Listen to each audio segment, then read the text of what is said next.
Hello, welcome back to our video, guys. So we're in the Mercedes Sprinter. That's what it says. Obviously, the rev limits are going up to 2000 RPM. Doesn't go quite fast. Well, when I say fast, there's no power whatsoever, especially going uphill. Now, it is making a bit in like noise. I could hear it underneath, so I will double check in a second, but it sounds like a pipe is burst and it's leaking boost somewhere, but we'll find out. It's to do with this pipe here. Where is it now? Yep, it's this red pipe.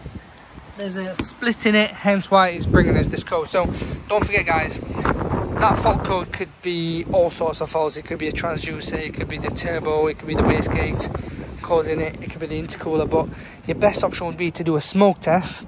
Once you've done the smoke test, I would then recommend seeing where it leaks. If that doesn't help, then just do a live data on the machine and see if that helps as well. But that's what's causing it, guys.